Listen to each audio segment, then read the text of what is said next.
আমি সুকান্ত। আজ আমি তোমাদের রায়মার্টিন প্রশ্নবিচিত্রা থেকে ষষ্ঠ শ্রেণীর ইতিহাসের 4 নাম্বার মডেল সেটটি সলভ করে দেখাবো। Third unit test 4 number model set. তো চলো শুরু করা যাক। দেখো, 1 নাম্বার, আদি বৈদিক যুগের ইতিহাস জানার একমাত্র উপাদান হলো ঋগ্বেদ। তারপরে 2 নাম্বার, বেদাঙ্গের সংখ্যা হলো 6টি। 3 নাম্বার, বৈদিক যুগে অন্যতম পালিত পশু ছিল ঘোড়া। 4 নাম্বার, মহাজনপদগুলি গড়ে উঠেছিল খ্রিস্টীয় ষষ্ঠ শতকে। 5 নাম্বার, তৃতীয় বৌদ্ধ সঙ্গীতই অনুষ্ঠিত হয় পাটলিপুত্রে। 6 নাম্বার দেখো, সাতবাহন বংশের প্রথম শাসক ছিলেন শিমুক। তারপরে দেখো 7 নাম্বার, শকাব্দ গণনা শুরু হয় 78 খ্রিস্টাব্দে। 8 নাম্বার, কারসাপন ছিল বহু প্রচলিত এক ধরনের মুদ্রা। আচ্ছা, তারপরে দেখো 9 নাম্বার, গুপ্ত যুগে ধর্মীয় উদ্দেশ্যে জমিদানকে বলা হতো অগ্রহার ব্যবস্থা। তারপরে 10 নাম্বার দেখো, তক্ষশিলা যে মহাজনপদের রাজধানী তা হলো গান্ধার। তারপরে দেখো 11 নাম্বার, পঞ্চম বেদ হলো মহাভারত। 12 নাম্বার, মিচ্ছকটিকমের রচয়িতা হলেন শূদ্রক। তারপরে দেখো সেন্ট থমাস খ্রিস্ট ধর্ম প্রচারের জন্য ভারতীয় উপমহাদেশে এসেছিলেন গন্ডোফার্নেসের আমলে। তারপরে দেখো মিহিরগুল ছিলেন হুন নেতা। তারপরে দেখো 2-1, মেগালিথ কি? বড় পাথরের সমাধিকে মেগালিথ বলে। 2 নাম্বার দেখো, বলি কি? এটা পেয়ে যাবে 73 পেজের 29 নাম্বার কোশ্চেন, রায়মার্টিন সহায়িকা। দেখো এখানে 29 নম্বরে আছে বলি কি? কি বলছে?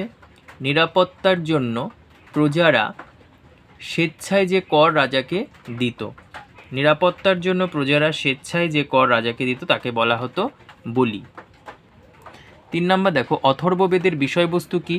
চিকিৎসা বিজ্ঞান বিষয়ে আলোচনা আছে অথর্ববেদে। তারপর 4 নাম্বার, খ্রিস্টপূর্ব ষষ্ঠ শতকের একটি রাজতান্ত্রিক মহাজনপদের নাম। দেখো কৌশল, মগধ, দুটো দিয়ে দিলাম। তারপর দেখো পার্শ্বনাথ কে ছিলেন? 23তম তীর্থঙ্কর ছিলেন পার্শ্বনাথ।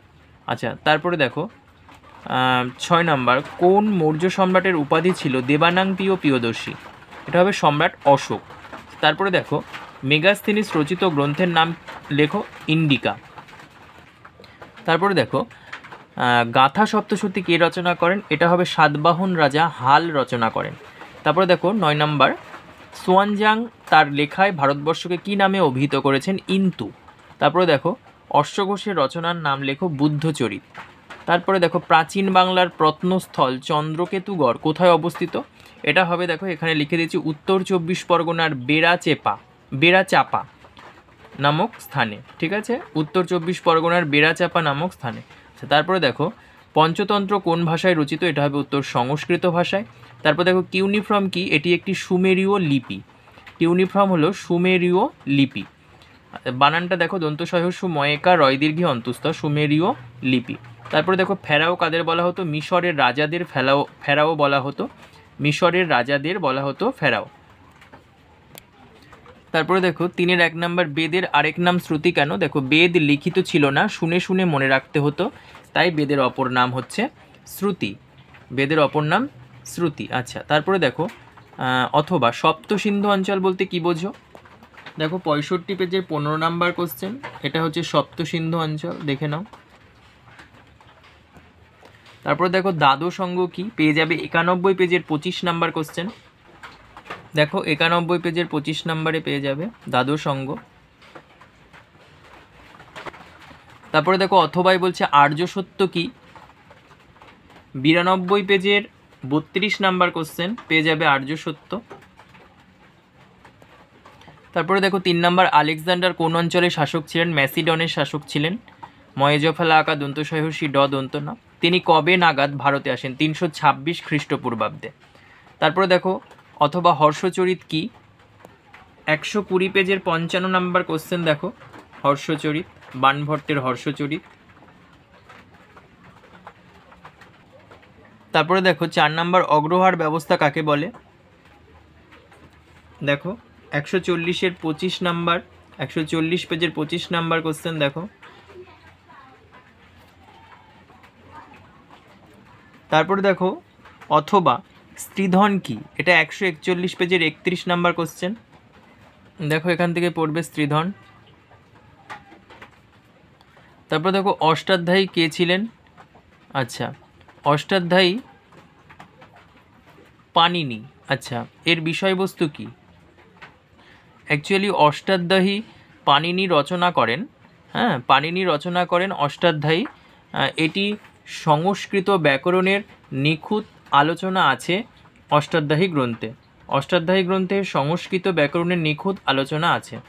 আচ্ছা, তারপরে দেখো বিশাখ দত্তের লেখা নাটক দুটির নাম উল্লেখ করো। একটা মুদ্রা রাক্ষস আর একটা দেবী চন্দ্রগুপ্তম।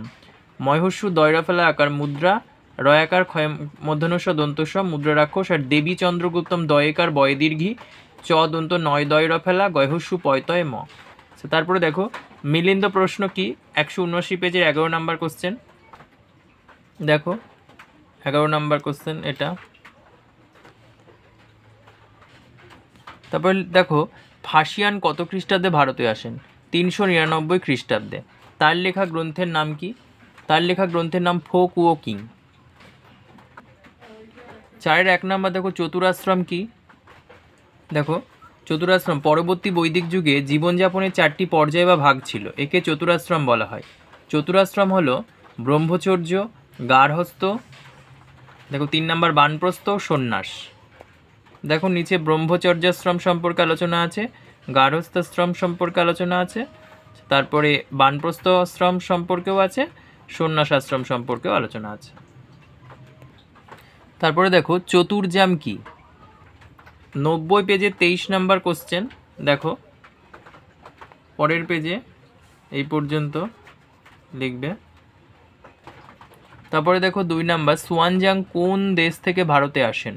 তার রচিত গ্রন্থের নাম কি? তা থেকে কি জানা যায়?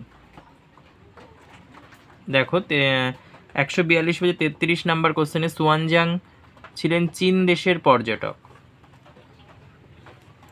তারপর এই পাশে দেখো, তাও দেখো অথবা মেগাস্তিনিসের রচনা থেকে পাটলিপুত্র সম্পর্কে কি জানা যায়? দেখো 114 পেজে 18 নাম্বার কোশ্চেন। তারপরে দেখো 3 নাম্বার সুদর্শন হ্রদ সম্পর্কে টিকা লেখো। দেখো 139-এর 17 সুদর্শন হ্রদ। এপাশে একটু দেখে নাও। তারপরে দেখো অথবা প্রথম নগরায়ণ ও দ্বিতীয় নগরায়ণ কি? দেখো এখানে দেওয়া আছে 137 পেজে 6 নাম্বার দ্বিতীয় নগরায়ণ কখন কোথায় হয়েছিল। তারপর দেখো 7 নাম্বার আছে প্রথম নগরায়ণ এবং দ্বিতীয় নগরায়ণের মধ্যে কোন ধরনের পার্থক্য তোমার চোখে পড়ে। দেখো প্রথম নগরায়ণ এবং দ্বিতীয় নগরায়ণের পার্থক্য। তারপরে দেখো মৃচ্ছকটিকম কথার অর্থ কি? এই নাটকের প্রধান চরিত্র কারা ছিল? দেখো মৃচ্ছকটিকম কথাটির অর্থ মাটির তৈরি ছোট গাড়ি। চরিত্র ছিল রোহসেন, বসন্ত সেনা। তারপরে দেখো কালিদাসকে তার দুটি রচনার নাম উল্লেখ করো। এই দেখো পেয়ে যাবে 151 পেজে। কালিদাস ধ্রুপদী সংস্কৃত ভাষার এক বিশিষ্ট কবি ও নাট্যকার ছিলেন কালিদাস। তিনি কোন সময়ের ও কোন জায়গার মানুষ ছিল সে বিষয়টি বিতর্কিত। আচ্ছা, তিনি গুপ্ত যুগের সাহিত্যিক ছিলেন। তার রচিত বিখ্যাত নাটক দেখো মালবিকাগ্নিমিত্রম, অভিজ্ঞান শকুন্তলম, বিক্রমবর্ষীয়ম, এবং আরও কাব্যগ্রন্থ আছে মেঘদূতম, কুমার সম্ভবম, রঘুবংশম, ঋতু সংহার প্রভৃতি। তারপরে দেখো গান্ধার শিল্প 163 পেজের 42 নাম্বার কোশ্চেন। দেখো গান্ধার শিল্প। তারপর দেখো তাম্রলিপ্ত বন্দর 181 পেজের 20 নাম্বার কোশ্চেন। দেখো তাম্রলিপ্ত। তারপরে দেখো 5-এর 1 গুপ্ত সাম্রাজ্যের বিস্তারে সমুদ্রগুপ্তের কৃতিত্ব। দেখো সমুদ্রগুপ্তের কৃতিত্ব পেয়ে যাবে 110 পেজের 11 নাম্বার কোশ্চেন, রায়মার্টিন সহায়িকা।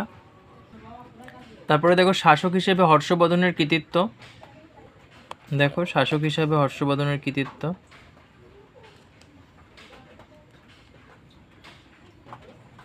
তারপরে দেখো মৌর্য অর্থনীতি ও বাণিজ্য সম্পর্কে সংক্ষেপে লেখো। দেখো মৌর্য অর্থনীতি ও বাণিজ্য সম্পর্কে এপাশে দেখো এই পর্যন্ত। তারপরে দেখো ফাসিয়ানের লেখা থেকে ভারতীয় উপমহাদেশের সমাজ সম্পর্কে কি জানা যায়? দেখো 142-এর 32 নাম্বার। তারপর দেখো গুপ্ত যুগের জ্যোতির্বিজ্ঞান ও গণিতের উন্নতি সম্পর্কে সংক্ষেপে লেখো। 162 34 নাম্বার কোশ্চেন। তারপর দেখো পুরাণ সম্পর্কে টিকা, দেখো 159 পেজে 18 নাম্বার পুরাণ সম্পর্কে টিকা।